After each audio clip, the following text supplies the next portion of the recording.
রংপুরের মিঠাপুকুর উপজেলার বুক চিরে চলে যাওয়া বাংলাদেশ হাইওয়ে সড়কের পাশে গড়ে ওঠা এক প্রাণবন্ধ জনপদ। সরাসরি চোখে পড়বে একটি ওভারব্রিজ, ঠিক তার পাশে সকালবেলা যেন নতুন করে জেগে ওঠে বলদিপুকুর বাজার। এই বাজারের একদিকে পুরাতন দোকান, মুখরিত মানুষের ভিড়, আর অন্যদিকে প্রতিদিন সকালে বসে নতুন দিনের বাজার, যা তৈরি করে একদম আলাদা এক জীবন্ত দৃশ্য। বাজারের পাশে দাঁড়িয়ে আছে ঐতিহ্যবাহী শাহ আব্দুল কাশেম দ্বিমুখী উচ্চ বিদ্যালয়, যেখানে প্রতিদিন গড়ে ওঠে ভবিষ্যতের বাংলাদেশ। আর আপনি যদি কখনো এই বাজারে না এসে থাকেন, তাহলে আপনি মিস করছেন এক বিশাল ইতিহাস, যেখানে বাজারের কোলাহলের মাঝে লুকিয়ে আছে হাজারো অদেখা গল্প। তাহলে চলুন দেখে আসি সেই অদেখা গল্প।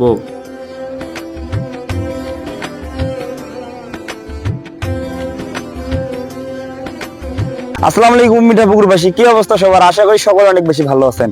আমি আজকে আপনাদের ঘুরে দেখাবো এই সুন্দর বলদিপুকুর বাজারটি।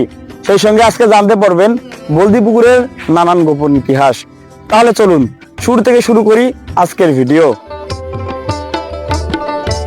আমার বাড়ি রংপুর, মুখে ভাওয়াইয়ার সুর, আমার বাড়ি আইসেন বন্ধু, খাবার দিমো।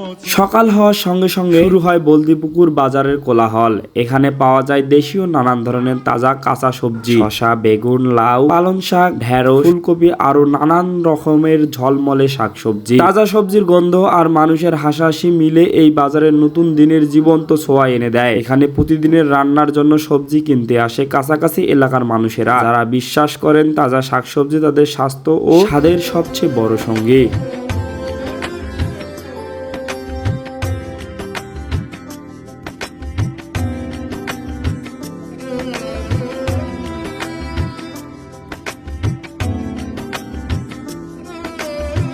এই বলদিপুকুর বাজারের পাশে অবস্থিত শাহ আব্দুল কাশেম দ্বিমুখী উচ্চ বিদ্যালয়। বাজারের কোলাহল ছাপিয়ে একটি পাশেই দাঁড়িয়ে আছে একটি নিঃশব্দ ইতিহাস। স্থাপিত হয়েছিল 1974 সালে। তখন থেকে এই প্রতিষ্ঠানটি অবিরত শিক্ষা দিয়ে যাচ্ছে। চলছে শত শত ছাত্রছাত্রীর স্বপ্নের আলো। ইট পাথরের এই স্কুল শুধু চার দেয়ালের নাম নয়, এটা এক একটা জীবনের ভিড় গড়ে তোলা কারখানা, যেখানে একটি বই মানে ভবিষ্যতের চাবিকাঠি, একজন শিক্ষক মানে আলোর ফেরিওয়ালা। এই বিদ্যালয়ে উঠোনে আজও শোনা যায় ছেলেদের, যেখানে প্রতিদিন পথ ভবিষ্যতের দিকে এগিয়ে যাওয়া নতুন কিছু অধ্যায়। এটাই বলদিপুকুর বাজারের নিঃশব্দ সকাল, যেখানে মিশে আছে মানুষের প্রাণ সম্বস্ত, তাজা শাকসবজি আর দিনের প্রথম আলো। এই বাজারে শুধু কেনাকাটা নয়, এটাই জীবনের এক অংশ, একটা ঐতিহ্য যা প্রতিদিন নতুন রঙের সাজায় আমাদের গন্তব্য। এই ছিল আজকের ভিডিও। ভিডিওটি ভালো লাগলে একটা লাইক দিয়ে সুন্দর একটি কমেন্ট করতে পারেন, এবং কে কোথা থেকে ভিডিওটি দেখলেন সবাই কমেন্ট করে জানিয়ে দিবেন। একটি কথা মনে রাখবেন, দেখতে হলে জানতে হলে ফলো করতে হবে আমার এই সুন্দর পেজটি। সবাই ভালো থাকেন, সুস্থ থাকেন। আসসালামু আলাইকুম।